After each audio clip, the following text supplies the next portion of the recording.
অলিফুরি সাহেবের যুক্তি নিয়ে কয়েকটা কথা বলি, শুনবেন। যে আমরা জানি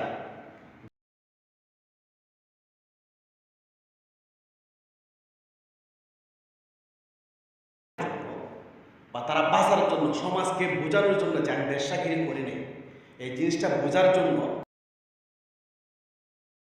যুক্তি কুযুক্তির মাধ্যমে, বিভিন্ন ধরনের মিথ্যা সাক্ষীর মাধ্যমে সে নিজেকে বাঁচানোর জন্য, নিজেকে ফির বানানোর জন্য, নিজেকে নির্দোষ বানানোর জন্য সে অনেক কুযুক্তি, অনেক যুক্তি, অনেক মিথ্যার আশ্রয় নেয়, কিন্তু অবশ্যই বাঁচতে পারে না। কারণ আল্লাহ তাআলা বলেন, ইদা ওয়াকাআতি ওয়াকিআ লাইসা লিওয়াকাআতিহা কাযিব।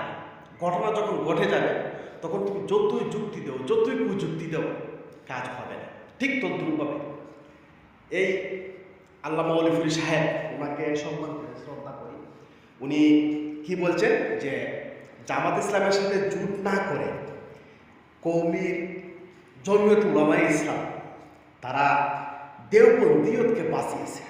এটা একটা কুযুক্তি। ভিডিওটা শুনে তারপরে বুঝতে পারবেন কীভাবে কুযুক্তি হলো।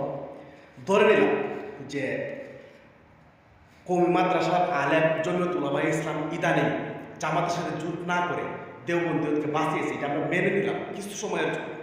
কিন্তু এর পূর্বে যখন সারিদলীয় ঐক্য জোটের সাথে যখন জামাত ইসলাম এবং জমিয়ত সমস্ত ইসলামী দল সহ যখন বিএনপির সাথে যখন আপনারা জোট করেছিলেন, তখন কি আপনাদের দেওবন্দীয়ত নষ্ট হয় নাই?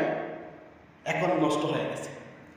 এবছর ইসলামী দলের ক্ষমতার মধ্যে আসার জন্য ভালো একটা সুযোগ সুবিধা এসেছিল, আর সেই সুযোগ সুবিধাকে আপনারা ধ্বংস করে এখন যুক্তির মাধ্যমে দেওবন্দীয়তকে বাঁচাচ্ছেন। উবাইদুল্লাহ ফারুক সাহেব কি বলছিল যে দেওবন্দি নির্বাচনে ফাঁস করার জন্য আমি নির্বাচনে দাঁড়াই নাই, জামাতকে টেকানোর জন্য নির্বাচনে দাঁড়িয়েছি।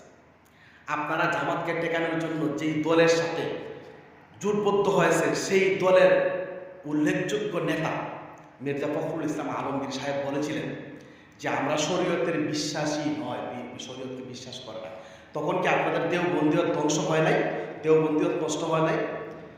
বিএনপির নেত্রী কিছুদিন আগে দেখছেন আপনারা সোশ্যাল মিডিয়ার মধ্যে, সে বলেছিল শরীয়তের উপর থু দিই। এমনকি সে বলেছে শরীয়ত নারীদেরকে ভোগ্যপণ্য বানায়। তখন কি আপনাদের দেওবন্দীয়ত নষ্ট হয় নাই? স্বরাষ্ট্রমন্ত্রী সালাউদ্দিন সাহেব বলেছিল যে মধ্যযুগী বর্বর আইনে আমরা কাউকে শাস্তি দিতে চাই না। তখন কি আপনাদের দেওবন্দীয়ত নষ্ট হয় নাই? গত কয়েকদিন আগে সংসদের মধ্যে বিএনপির একজন এমপি সে বলেছে, কি গর্বের সাথে বলছে যে আমার নামের প্রথমে মুহাম্মদ লাগাই নাই। আপনাদের দেওবন্দীয়ত নষ্ট হয় নাই? তখন আপনাদের যুক্তি কোথায় যায়?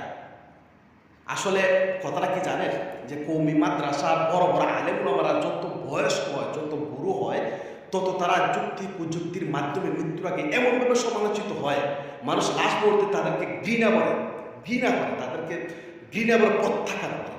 ঠিক তদ্রূপভাবে অলিফুরি সাহেব সে পর্যায়ে যাবেন কিনা আমি জানি না। তবে যে যুক্তি দিচ্ছেন, আমার মনে হয় এরা যদি ওনারা জামাত ইসলামকে ঠেকাতে গিয়ে যদি ইসরায়েলের সাথে বন্ধুত্ব করতে হয়, তারা ফিসবা হবে। আসলে এগুলার নাম ইসলাম নয়, জামাতকে ঠেকাতে গিয়ে আপনি শরীয়তের বিরুদ্ধে যারা প্রকাশ্য তাদের সাথে আপনারা জোট করবেন, এটা কোন ধরনের ইসলাম, কোন ধরনের দেওবন্দীয়তা? আপনাদের দেওবন্দীয়ত কি এতই ফাতলা আর এতই ঠুনকো যে জামাত ইসলামের সাথে জোট করলে আপনাদের দেওবন্দীয়ত নষ্ট হয়ে যায়, আপনাদের ইমান নষ্ট হয়ে যায়, আপনাদের ইমান আমল সব ধ্বংস হয়ে যায়? এত আসলে যে কোনো একটা জাতির যখন অধপতন হয়, তখন সে যুক্তি কুযুক্তির মাধ্যমে এমনভাবে অধপতিত হয়, এমনভাবে নির্লজ্জভাবে অধপতন হয়, যা পরবর্তীতে ইতিহাস হয়ে থাকে। বুঝছেন? আমি দেখতেছি যে দেওবন্দি বলেন, কওমি মাদ্রাসার আলিম উলামাদের একই অবস্থা। যুক্তি নয়, আপনারা যুক্তির মাধ্যমে কওমি মাদ্রাসা চালাতে পারবেন না, ইসলামও চালাতে পারবেন না। সুতরাং ইনসাফ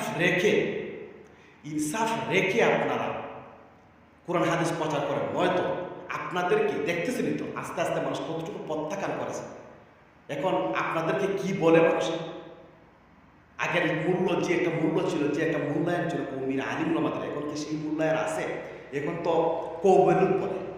এই কওমুলুদ বলে আপনাদের দালালের কারণে, আপনাদের মূর্খতার কারণে, আপনাদের এই সমস্ত এই প্রতিহিংসামূলক বক্তব্যের কারণে আপনাদেরকে এখন কৌমেলুদ বলে আরও বলবে। এগুলো থেকে বের হয়ে না আসলে রাস্তাঘাটে এখন তো মানুষে ওই যে বলছে না শরীরের থু দিই, আপনাদের উপর রাস্তাঘাটে থু দিবে। সুতরাং এগুলো থেকে বের হয়ে আসে, এগুলো থেকে বের হয়ে আসে।